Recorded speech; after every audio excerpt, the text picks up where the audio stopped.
If you've heard of Redis, you probably think of it as a cache. That's only one of its jobs.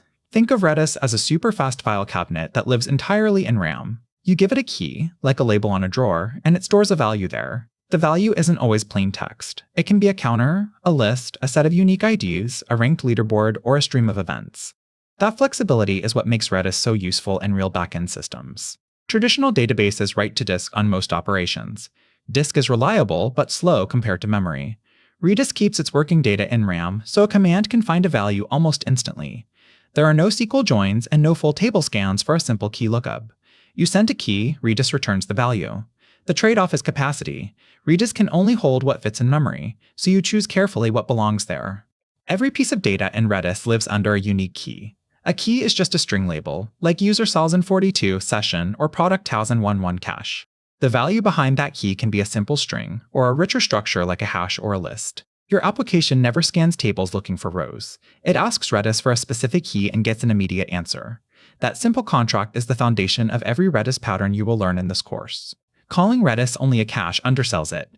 Yes, Teams cache database query results in Redis every day. But Redis also stores login sessions that expire automatically. It runs atomic counters for page views and rate limits. It holds job queues for background workers.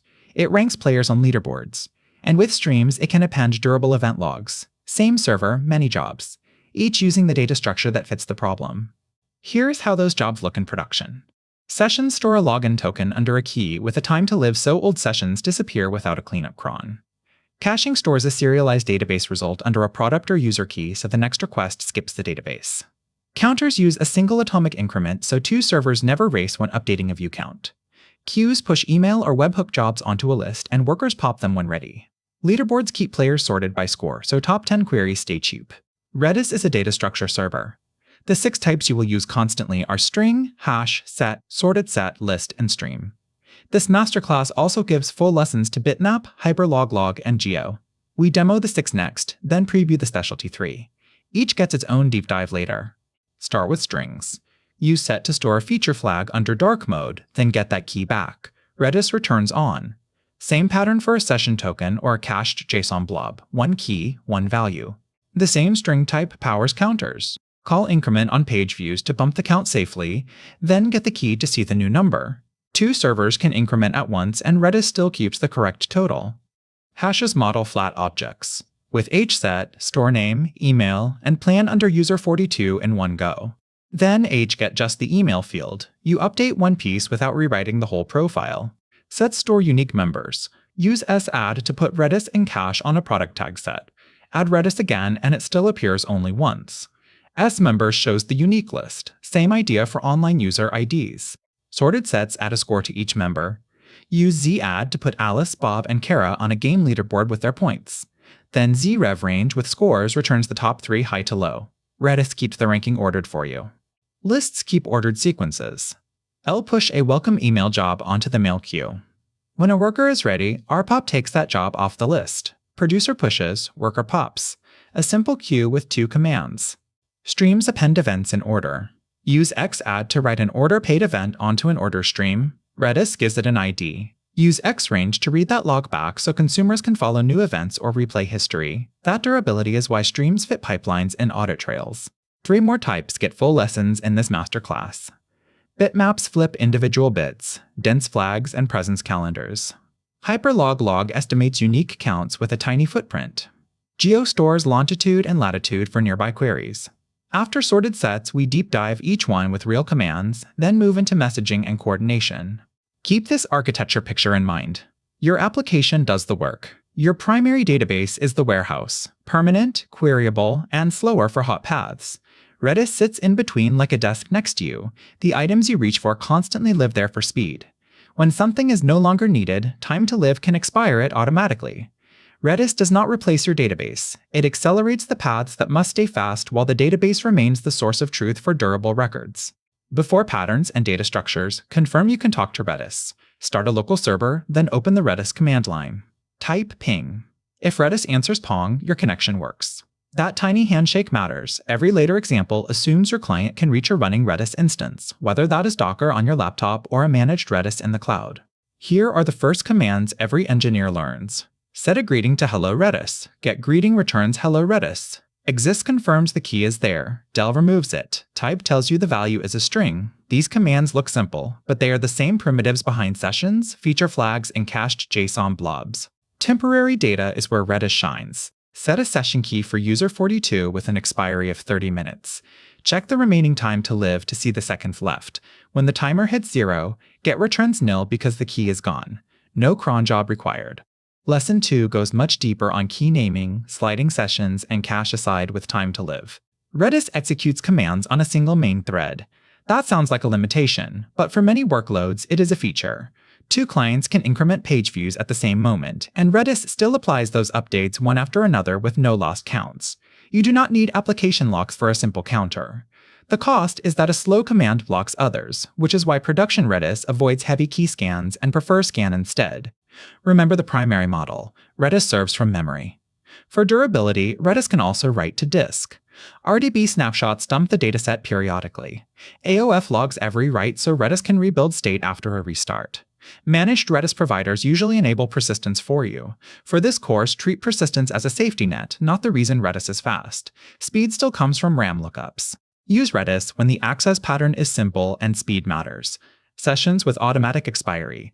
Cache aside for hot database reads. Atomic counters and rate limits. Lightweight queues and activity feeds. Rankings with sorted sets. Avoid Redis as your only store when you need multi-field joins, heavy ad hoc analytics, or datasets larger than available memory. In those cases, keep PostgreSQL or another database as the system of record and let Redis accelerate the hot path. Drop a few myths early. Myth 1, Redis is only a cache. Reality, it is a data structure server with many jobs. Myth 2, Redis replaces your database. Reality, it sits beside it. Myth 3, everything in Redis lives forever. Reality, time to live and eviction policies exist because memory is finite. Myth 4, any command is safe in production. Reality, a full keys scan or unbounded US members can block the server. Knowing these boundaries keeps your designs honest. Here is the roadmap. Next, we master keys, naming, and time to live. Then strings, hashes, lists, sets, and sorted sets. Then full lessons on bitmaps and bitfields, HyperLogLog, and geo. After that, pub-sub versus streams, consumer groups, and finally rate limits and distributed locks. By the end, you should be able to pick the right Redis tool for a backend problem and prove it with real commands. Here is what to remember. Redis is an in-memory data structure server. You address data by key. Caching is one job among many. Sessions, counters, queues, leaderboards, and event logs all fit. 9 structures get full lessons in this masterclass. Redis sits between your app and your database as the fast desk, not the warehouse. Next lesson, keys, time to live, and expiry. The foundation of temporary data. In the last lesson, we met Redis as an in-memory data structure server. Now we go deeper on the foundation every pattern depends on, keys, and time to live. A key is the label you use to find data. TTL, or time to live, is an optional timer that deletes that key automatically. Together, they power self-cleaning sessions, expiring one-time password codes, temporary caches, and cleanup without cron jobs. Key design is not cosmetic. In Redis, you never query by arbitrary columns the way you do in SQL. You look up exact keys or iterate matching patterns. If keys are vague like data or temp, production debugging becomes guesswork. If keys follow namespaces like user42 session or cart user42, you can reason about ownership, scan safely, and estimate memory by prefix. Good naming is part of the system design. A practical convention is entity, identifier, then purpose. Examples, user42 name for a profile field, session, ABC123 for a login session, rate limit user42 login for attempt tracking, and product 1001 cache for a cached product payload. Keep keys readable by humans. Avoid random blobs when a structured ID works. Consistency across services matters more than clever abbreviations. These 5 commands appear everywhere. Set stores a value under a key, get reads it back, del removes one or more keys, exist returns 1 if the key is present and 0 if not. Type reports the data structure behind the key, string, hash, list, set, zset, or stream. Learn them cold. Every richer structure still lives under a key you manage with these primitives. Del key removes the key right away and returns how many keys were deleted. You can pass multiple keys in one call. In application code, delete the exact keys you own. Do not invent cleanup that scans the whole key space on a hot path. For large values in newer Redis versions, unlink can delete asynchronously so the main thread stays responsive. Start with precise deletes, treat bulk cleanup as an ops task. Time to live stands for time to live. When you ask time to live Mikey, Redis returns the remaining seconds before expiry. A positive number means the key will disappear after that many seconds. -1 means the key exists with no expiry. -2 means the key does not exist, either it never did or it already expired. P time to live does the same check in milliseconds when you need finer resolution. Here is time to live in a real one-time password flow. Set OP user 429-38201EX300 stores the one-time code and attaches a 5-minute expiry in one command. During that window, time to live OP user 42 returns the remaining seconds and get returns the code. After expiry, get returns nil, and time to live returns -2. Redis handles cleanup. Your app only checks whether the code is still present and correct. You do not always set expiry at creation time. Expire session ABC 1800 attaches a 30-minute time to live to an existing key. pexpire uses milliseconds. With set, you can also pass EX for seconds or PX for milliseconds in the same rate.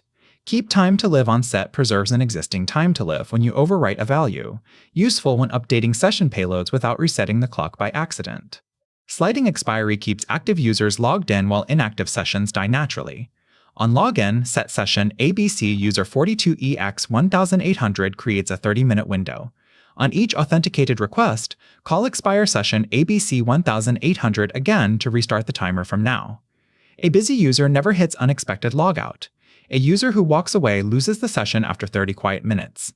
No separate sweeper process is required for the common case. Cache aside is the classic Redis caching pattern. First get product 1001 cache. If you get a value, deserialize and return it, cache hit. If you get nil, query the database, then set product 1001 cache with the JSON payload and EX300. 5 minutes later, the entry expires, so the next miss refreshes from the source of truth. Time to live replaces most manual invalidation for data that can tolerate brief staleness.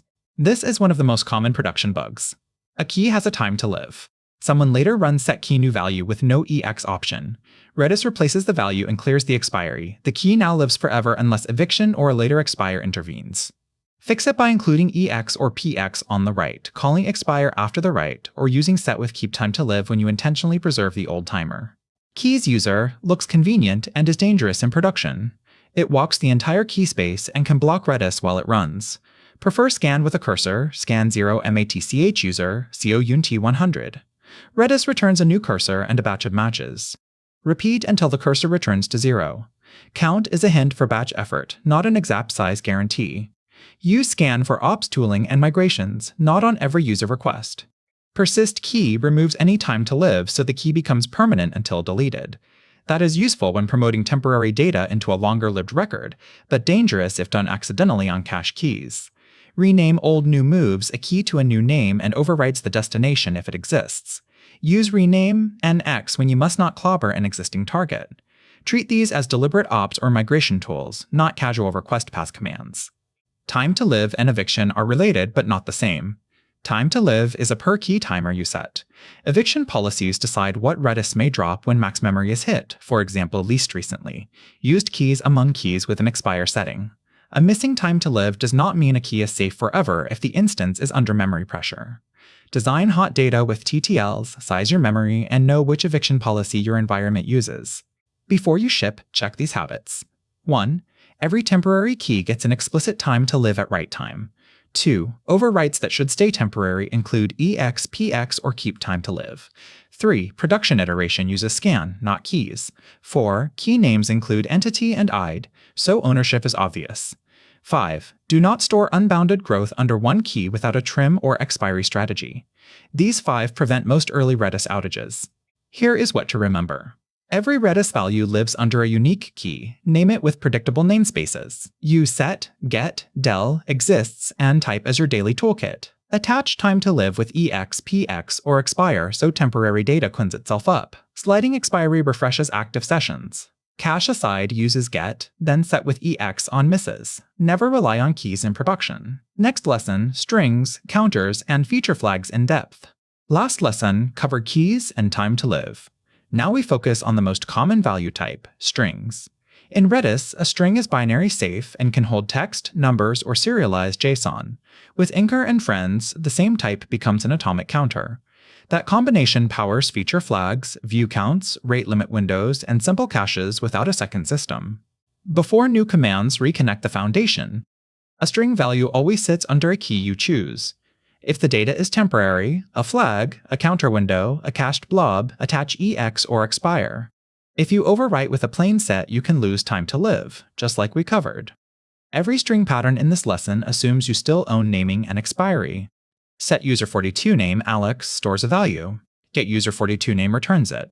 For related fields, you sometimes keep as separate strings. mset can write several keys in one call, and mget can read them back together. Batching reduces round trips.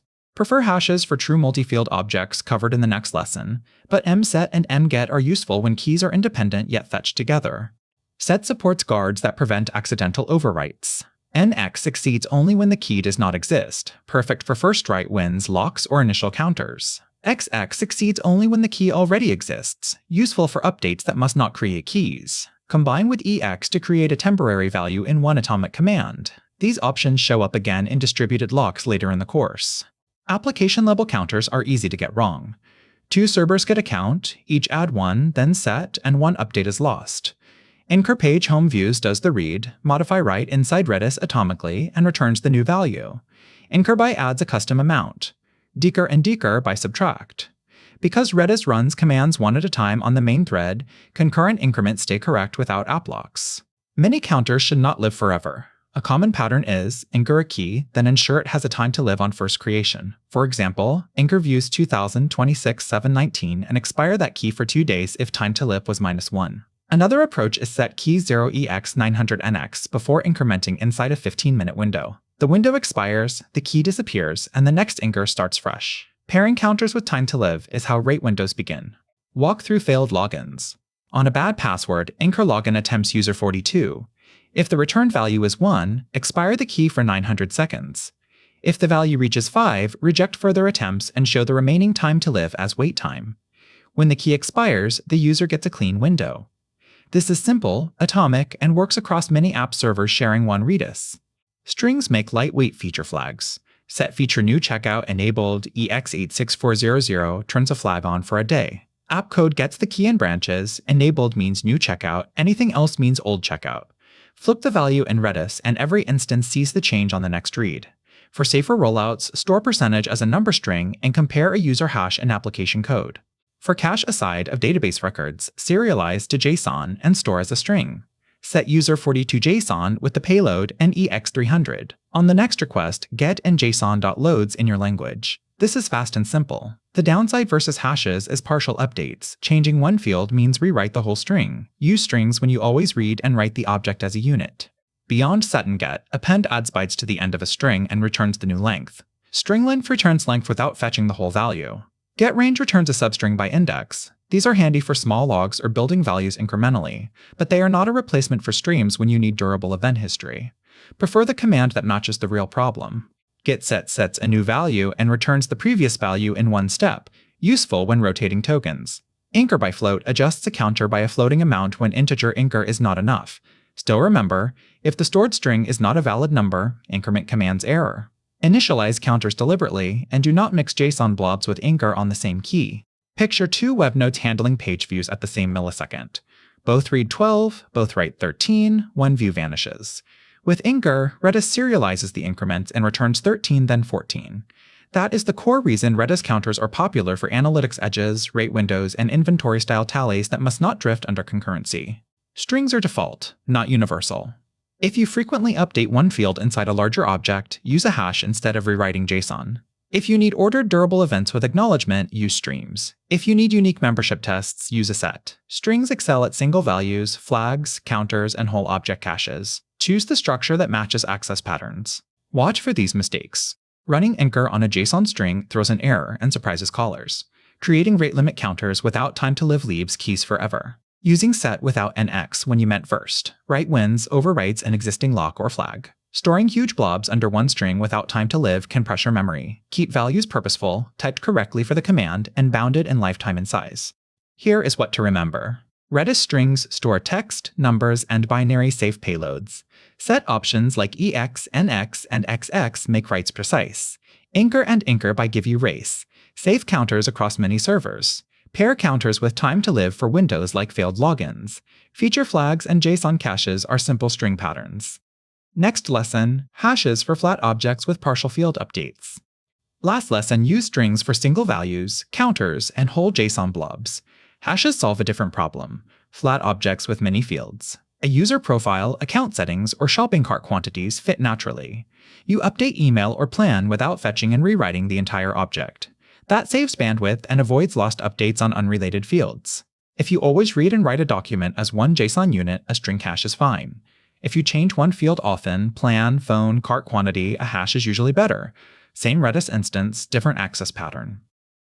Choosing structure based on how you mutate data is the theme of this lesson.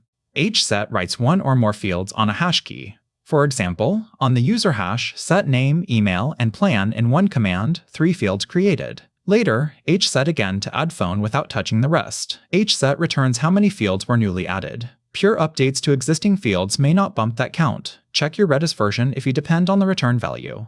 hget reads a single field, for example, just the plan. hmget reads several fields you list, in order, say name and plan. Prefer hmget when a page needs a few attributes. Avoid hget all on huge hashes if you only need 2 fields. Read narrowly, write narrowly, that is the hash advantage. Compare with JSON in a string. To change plan there, you get the blob, parse, modify, and set the whole string back. 2 requests can race and overwrite each other. With a hash, hset updates just the plan field.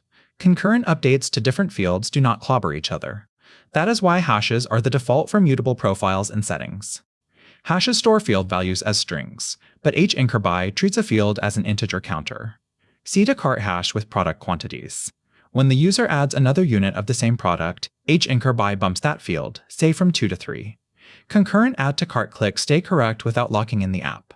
hgetAll returns every field and value, convenient for rebuilding a small profile in memory. hkeys and hvals return only names or only values. hlen returns the field count. On very large hashes, hgetAll can be expensive, similar to fetching a huge string. If a hash can grow without bound, redesign with smaller keys or pagination patterns.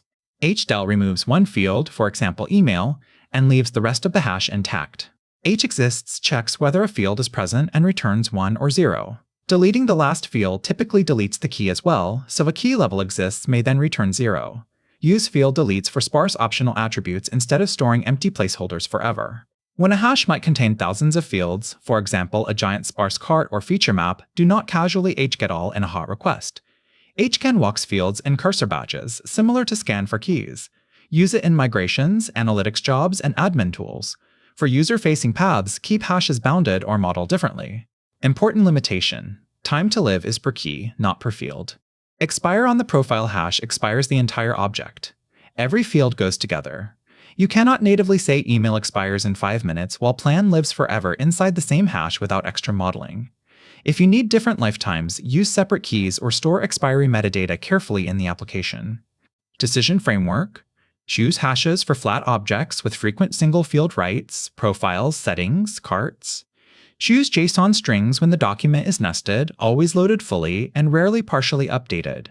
If you need rich secondary queries across fields that still belongs in your primary database, Redis remains the fast-working set. Older tutorials show hmset for multiple fields. Modern Redis accepts multiple field value pairs directly on hset, and hmset is treated as legacy. When you read existing codebases, map hmset mentally to hset. New examples in this course use hset only so your muscle memory matches current docs. Ship these patterns confidently. User profile hashes with hset and hmget. Settings toggles as fields. Cart quantities with hincrby. Sometimes a rate limit hash with 1 field per endpoint. Always bound growth, set a key level time to live when the object is temporary, and keep field names stable for clients. Common mistakes: treating a hash like an unbounded database table, calling hgetAll on massive keys and user requests, assuming field level expiry exists, storing deeply nested JSON inside a single field and losing the partial update benefit, forgetting that hincrby fails if a field holds non-numeric text, model flat, bound size, and keep numeric fields numeric. Here is what to remember. Hashes store field value pairs under 1 key for flat objects. hset and hmget support precise writes and reads. Hincur bioatomically adjusts numeric fields like cart quantities. hgetAll is fine for small hashes, hgetAll is fine for small hashes, hscan for large ones. Time to live expires the entire hash. Next lesson, lists for queues, feeds, and ordered sequences. Hashes modeled flat objects. Lists model ordered sequences. Think of a list as a conveyor belt of string elements. Producers push jobs on one end, workers pop from the other.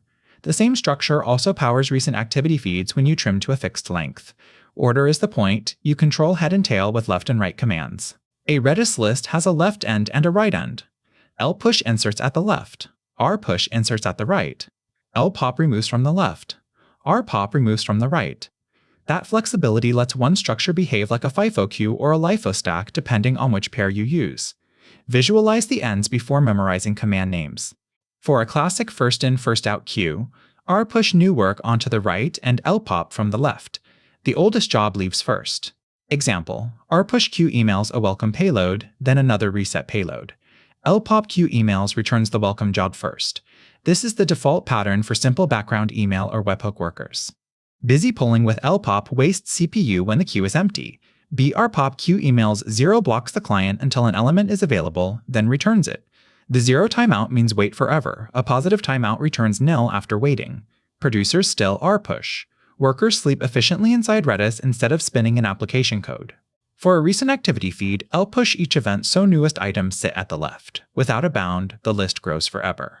After each push, ltrim user 42 activity 09 keeps indexes 0 through 9, 10 events total. lrange user 42 activity 01 then returns the feed. Bounded lists protect memory while still feeling real-time. lnqueue emails returns the depth as the queue, useful for metrics and back pressure alerts. lindex list 0 returns the element at an index without removing it. lrange list 09 returns a window of elements. Use these for dashboards and debugging. Prefer brpop for actual consumption so jobs are not processed twice from a peak. Remember the pairing rules. rpush with lpop yields FIFO, oldest processed first. rpush with rpop yields LIFO, newest processed first, like a stack. lpush with lpop is also LIFO on the left side. Caption mistakes here confuse learners, so lock the pairs, choose ends deliberately, and document them in your worker code comments. List queues are simple and fast, but reliability has a gap. lpop or brpop removes the job immediately. If the worker crashes after the pop and before finishing side effects, that job is lost. There is no built-in acknowledgement. For critical work that must retry after crashes, Redis streams with consumer groups and exack are the better tool. Use lists when loss on crash is acceptable or compensated elsewhere. Scale consumers by running multiple workers. brpopping the same key. Redis gives each job to one blocked client. That provides competing consumers without extra locks. Watch queue depth with ln. If depth climbs, add workers or slow producers. Still remember the crash loss limitation until you move critical paths to streams. Some teams mitigate loss by moving a job from the wait queue to a processing list with lmov, then deleting it after success. If a worker dies, a sweeper can reclaim stuck processing items. This pattern is more work than streams acknowledgement, but it can improve list-based systems that are not ready to migrate yet. brpop accepts multiple keys and a timeout. brpop queue high queue default, 5 waits up to 5 seconds across both lists and returns the first job available, preferring earlier keys when ties occur at the same moment. Use priority queues by key order. Use timeouts so workers can periodically heartbeat or exit cleanly for deploys. Pick lists when you want low overhead FIFO or LIFO processing and can tolerate rare loss on crash, or when you only need a bounded recent activity view. Prefer streams when you need persistence of the message, history, acknowledgements, consumer groups, or replay. Prefer sorted sets when delay scheduling by timestamp matters, covered soon. Mistakes to avoid: forgetting ltrim on feeds, using keys style ops elsewhere while ignoring ln metrics, documenting FIFO but coding rpush with rpop, popping in one process and peeking with lindex in another without a locking story, treating list queues as exactly. Once durable delivery, keep lists bounded, pair ends correctly, and escalate to streams when reliability requirements rise. Here is what to remember. Lists store ordered elements with left and right operations. rpush and lpop give FIFO queues, blocking brpop avoids polling. lpush plus ltrim builds bounded activity feeds. Multiple workers can compete on one list. Pop removes work immediately. For acknowledgement and retry, use streams next. Next lesson, sets for unique membership and set algebra. Have you ever stared at Redis and wondered, should this be a list or a set? Both look like bags of values. Both show up when you need a collection. The difference is the question you are asking. Do you care about order and repeats like a queue of jobs? That is a list. Or do you only care whether something is in the club? Unique visitors, tags, followers, with duplicates thrown away automatically? That is a set. If you sadd the same user id twice, the second call changes nothing. Uniqueness is the whole point. Across many web nodes, a local hash set only sees one machine. A Redis set is shared. Every server sadds visitor ids to page home visitors, and scard returns the global unique count. Same idea for tags on a product or followers of a user. Centralized unique membership is the set's job. Sadd page home visitors user 1 adds a member and returns 1 if newly inserted. Adding user 1 again returns 0. Sadd user 2 returns 1. Scard page home visitors then returns 2.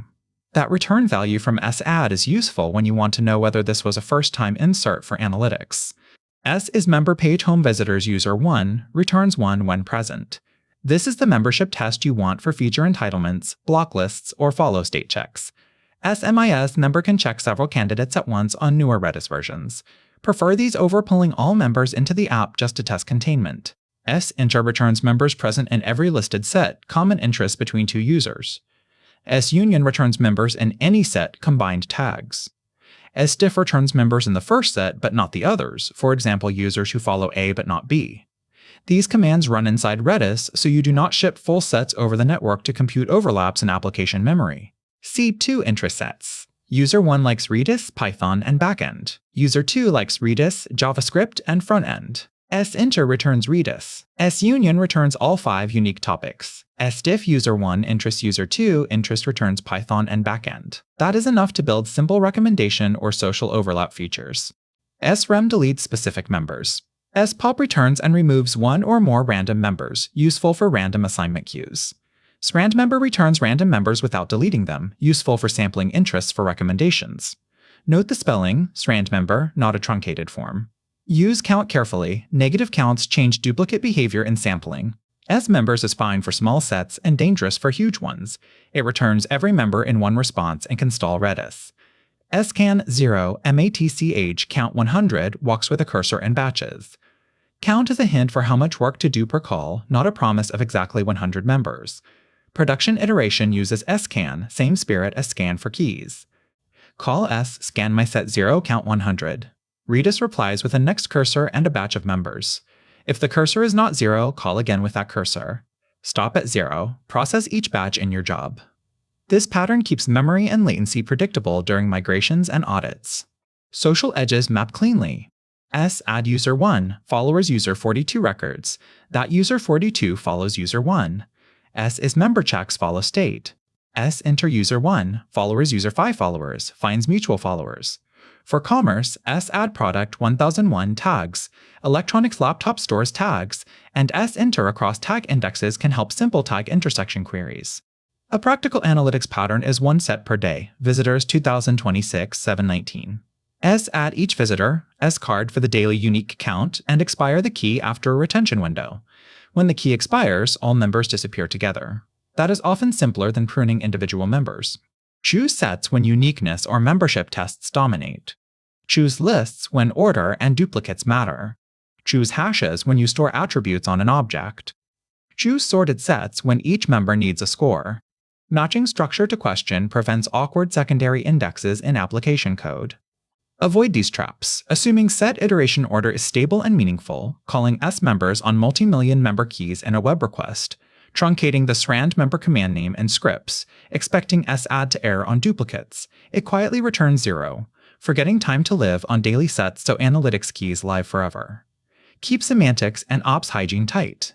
Here is what to remember. Sets store unique members without duplicates. Sadd inserts, scard counts, is member checks membership, sinter, union, and sdiff compute relationships inside Redis. Srand member samples, spop samples and removes. Use scan instead of members for large sets. Next lesson, sorted sets for leaderboards and score-based ordering. Have you ever needed a live leaderboard? Top players ranked by score, updating every second without sorting arrays in your app? That is what sorted sets are for. Sets gave us uniqueness. Sorted sets keep uniqueness and add a numeric score per member.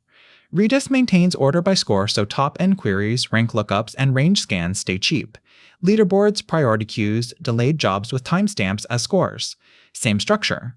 A plain set answers membership and uniqueness. A sorted set answers those plus ranking questions: who is first, what is my rank, who scored between 900 and 1800.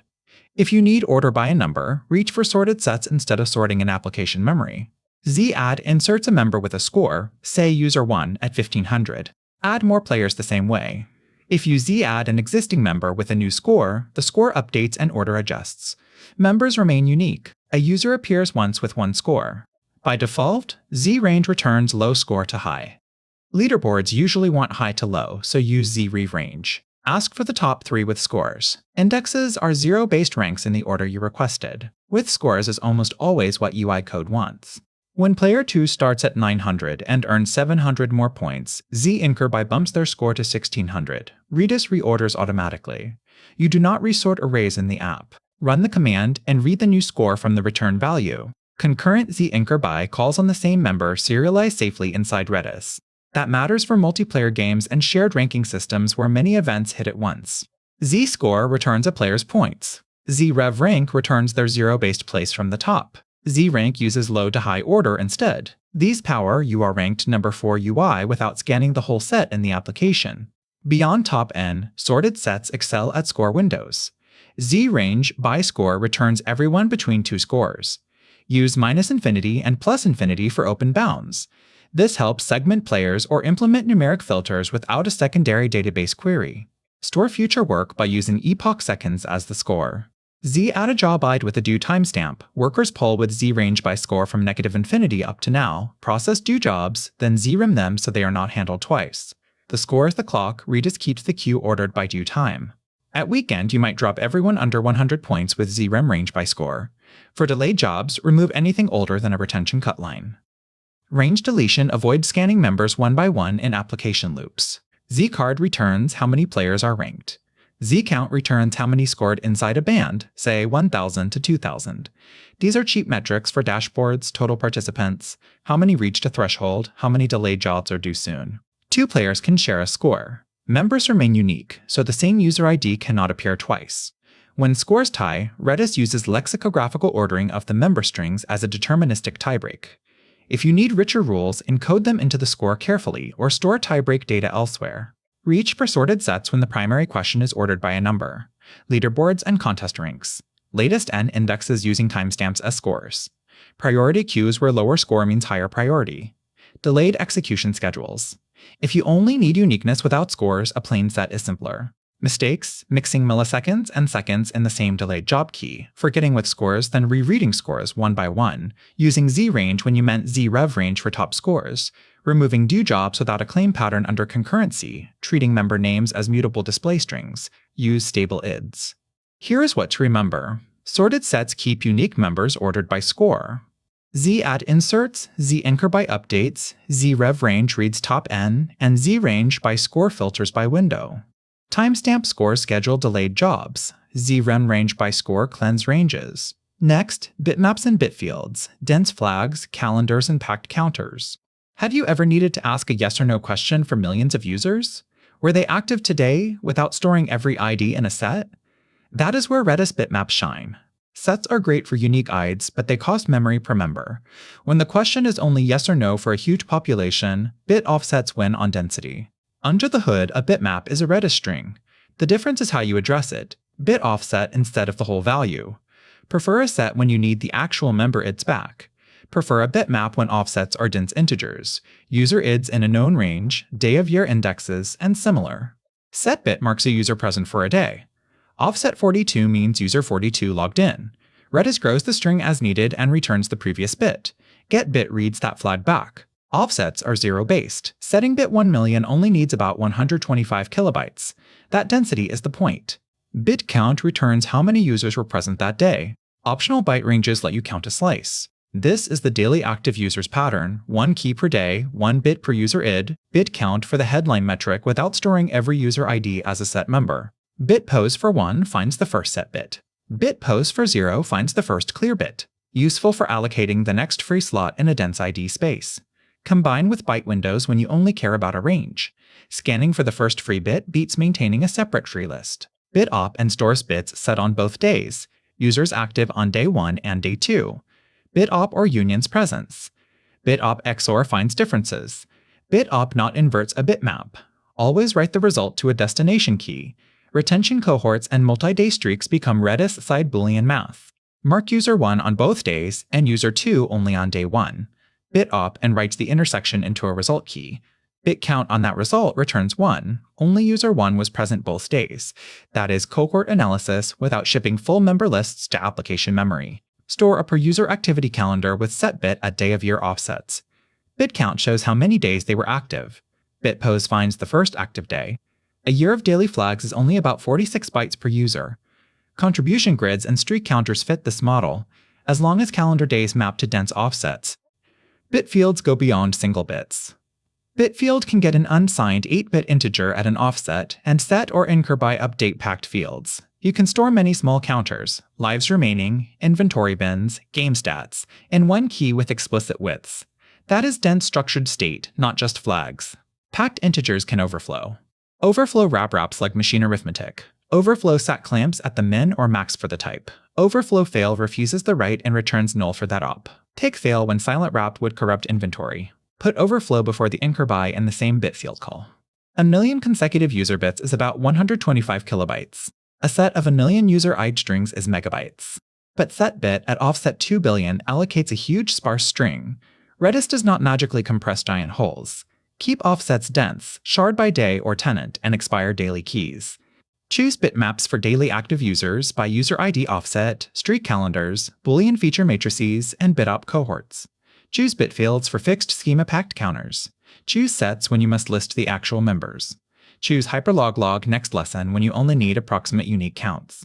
Avoid these traps, mapping UUID strings to offsets without a dense integer space, leaving daily login keys forever without time to live, calling getOnABitmap expecting a readable string of flags, using wrap overflow on inventory, assuming bitop is free on multi-gigabyte keys. It is single-threaded work. Here is what to remember. Bitmaps treat strings as bit arrays. Set bit and get bit flip and read. Bit count measures. Bit pose finds. Bit op combines cohorts inside Redis. Bitfield packs typed integers with explicit overflow policy. Keep offsets dense and keys expiring. Next lesson, HyperLogLog, approximate uniques in tiny memory. Have you ever needed unique visitor counts for a huge site, millions of IDs, without paying millions of IDs worth of memory? A Redis set can do it exactly, but every member is stored. HyperLogLog answers a softer question about how many uniques with a tiny fixed sketch. An exact set stores every unique ID. You can count with scard and list members.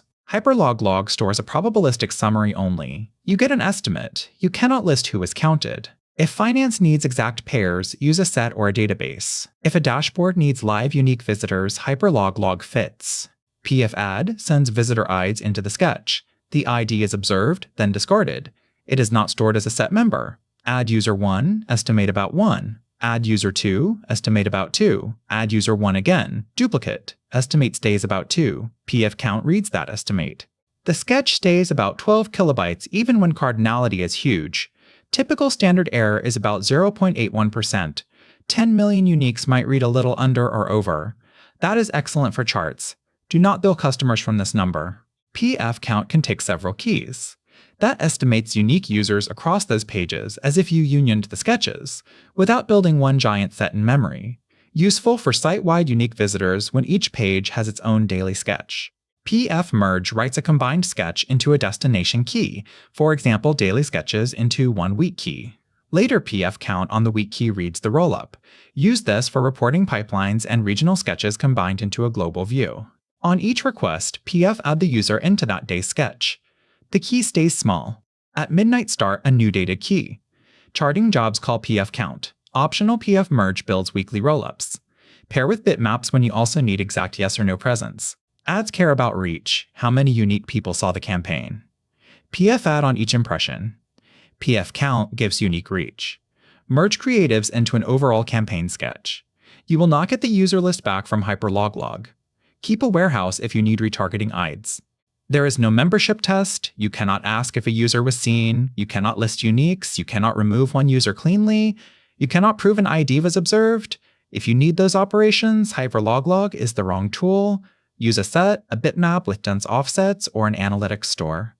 Choose HyperLogLog for unique visitors, unique queries, unique IPs, and campaign reach. Choose sets when cardinality is modest or you need exactness in membership.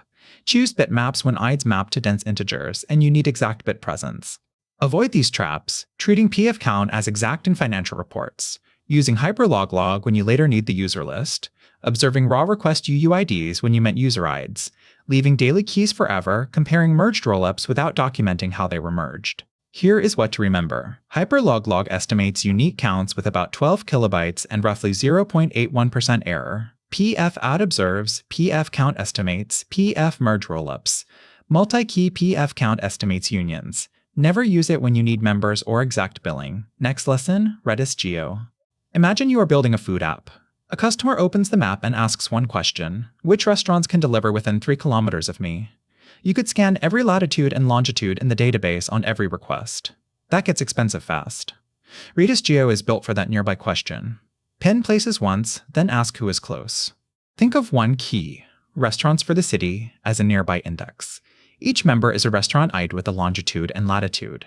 Under the hood, Redis stores that as a sorted set with geohash scores. You usually ignore the score and use the Geo API, add pins, measure distance, search a radius. Longitude comes first, then latitude. The opposite of how people often say lat long.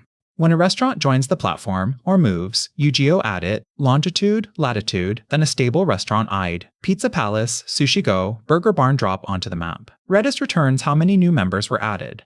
Keep menus, photos, and hours in your primary database. The geo key stays lean, just IDs and coordinates. Same ID again moves the pin.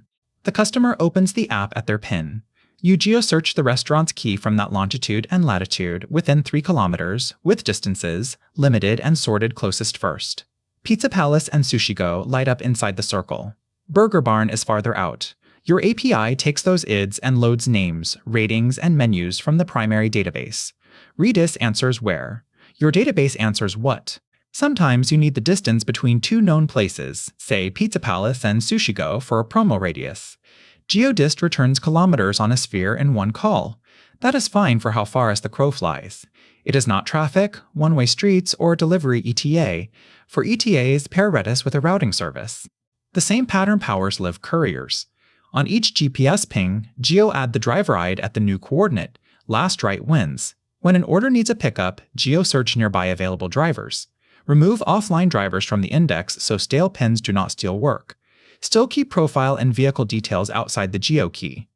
Redis Geo is a fast nearby shortlist. It does not know roads, traffic, or restaurant delivery polygons.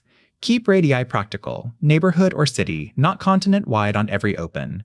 For delivery promises, take the Redis shortlist, then ask a routing or vendor rule service. Geo is the hot index, not the whole map stack. Avoid these traps in production. Passing latitude first, geo add wants longitude first. Radius queries with no count on a huge index. Leaving offline couriers on the map. Stuffing full address JSON into the member name. Member names should be stable IDs like Restaurant 104. Addresses and menus live elsewhere. Here is the food app recipe.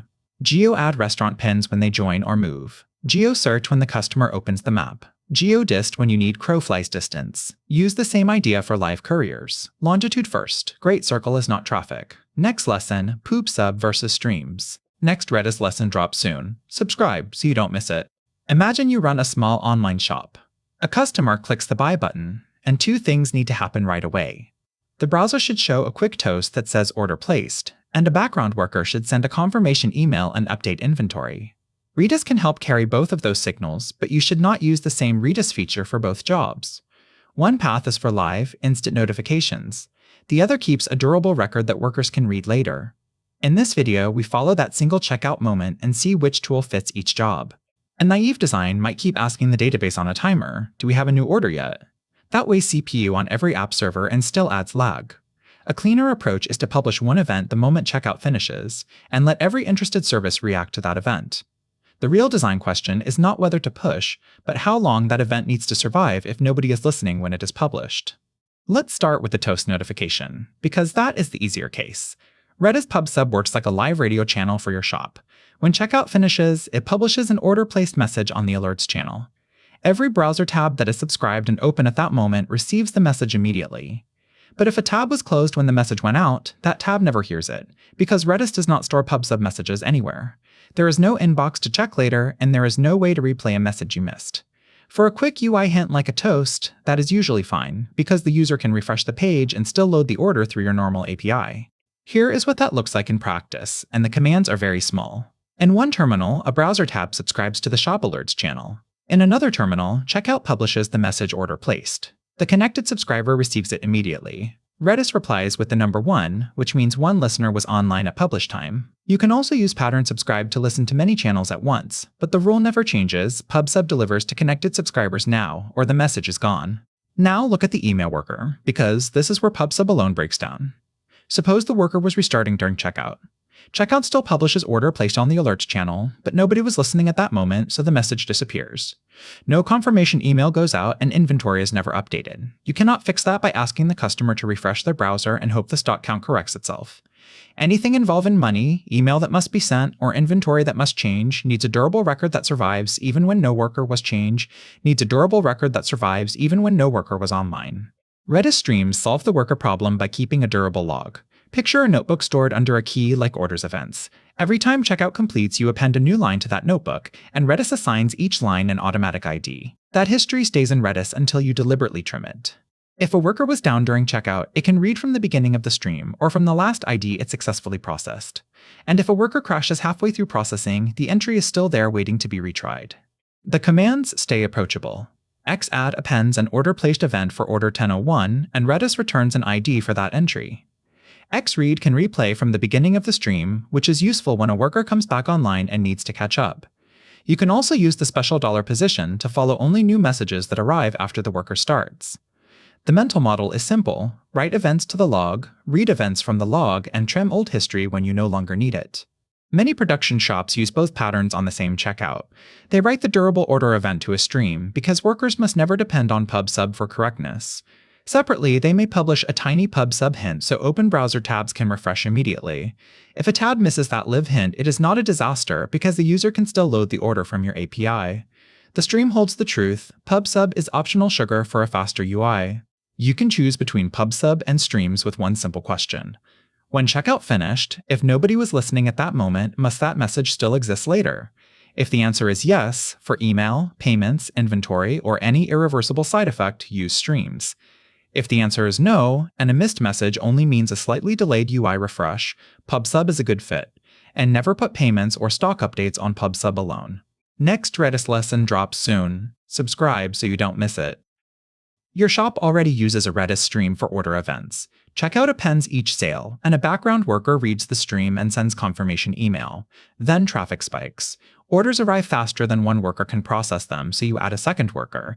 That helps throughput, but it also creates a new problem. You need Redis to split the work fairly, so two workers do not grab and process the same order. With a single worker, it is fine for that worker to remember the last stream itself and keep reading forward. Add a second worker that also tracks its own cursor independently, and coordination breaks down. Both workers might process the same order, or one might race far ahead while the other falls behind and skips work. Consumer groups fix this by moving progress tracking into Redis, so the whole team shares one coordinated view of what has been delivered. Before the workers boot, you create a consumer group on the order stream. You give the group a name, such as workers, and you choose where reading should start. You can start from the beginning if you want to process any backlog already on the stream, or from $ if you only want orders that arrive after the group is created. This is a one-time setup step. After that, every worker process joins the same group, but each worker uses its own unique consumer name. Checkout stays simple. Each completed sale appends an order-placed event to the stream and immediately returns a response to the customer. Multiple services can append to the same stream. Workers in the consumer group pull entries in the background. The customer never waits for email delivery on the checkout path, because the stream buffers the work until a worker is ready to process it. Workers read from the group using read from group, passing the group name and a stable consumer name. The greater than position means give me entries that this group has never delivered before. Redis assigns order A to worker 1, then order B to worker 2, and so on. Under normal healthy operation, two workers in the same group do not both receive the same new stream entry. Getting an entry from the group is only the start of the job. Worker 1 sends the email, updates any read models or database state, and only then sends an acknowledge command. That removes the entry from the pending list and marks the work as complete. If the worker crashes before it acknowledges, the order stays in pending. It is not lost, but it is also not finished, and another worker can pick it up later. Now suppose worker 1 dies in the middle of sending email. Order B is still sitting in the pending list, owned by a consumer that is no longer running. The pending command shows which entries are unfinished, which consumer owns them, and how long they have been idle. After an idle timeout, such as 60 seconds, worker 2 can reclaim that entry and finish the job. Without a reclaim loop like this, stuck pending entries can block throughput indefinitely. Consumer groups give you at least once delivery, not exactly. Once magic. Worker 1 might successfully send the email, crash before it acknowledges, and then worker 2 processes the same order again. Your application code needs to handle that safely. Common approaches include database-unique constraints, a store of already processed event IDs, or side effects that are naturally safe to repeat. Redis gives you reliable handoff. Your handler gives you correct business semantics. Here is the production loop in one place.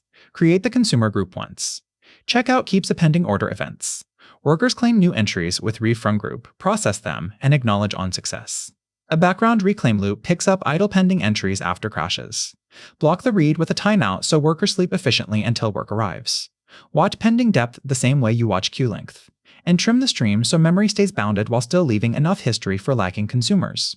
Next Redis lesson drops soon. Subscribe so you don't miss it. Picture a billing API on a bad afternoon. A bot slams login from every app server at once. The counter in Redis climbs until the budget is gone. At the same time, a customer double-clicks pay, and two servers both try to charge invoice 42.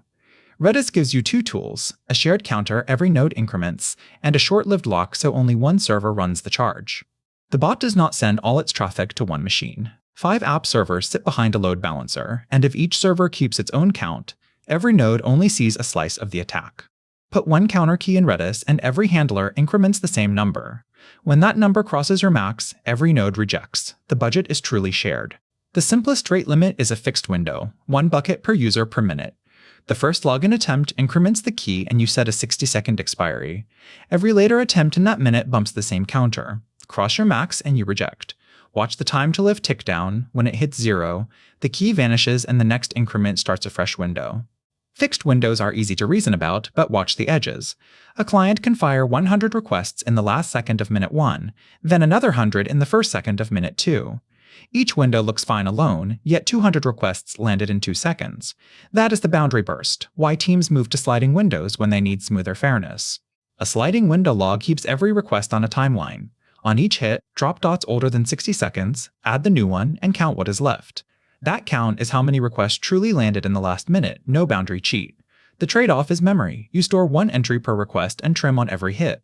The sliding window counter buckets time instead of storing every request. Each second gets a field in a hash. Increment the current slice, expire old slices, and add the field still present. You get much of the fairness of a sliding log without 1 row per hit. Back to billing. Tab 1 hits server A, Tab 2 hits server B. Both read invoice 42 as unpaid and both call the payment provider. Without coordination, you double charge a real customer.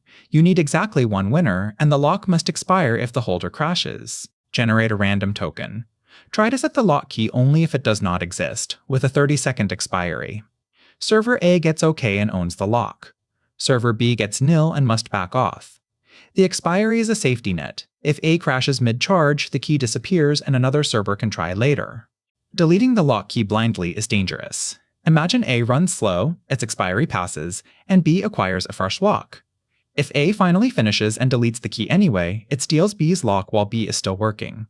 Compare tokens first, only delete if the value still equals mine in one atomic script, and still design the charge to be idempotent. A real pay endpoint often needs both guards. Rate limit per user so the bot cannot hammer login forever. Acquire a per invoice lock so 2 tabs cannot double charge. Do the payment inside the lock, then release with a token checked delete. That's all 13 lessons of the Redis course. Subscribe to Runtime Atlas for more backend engineering deep dives.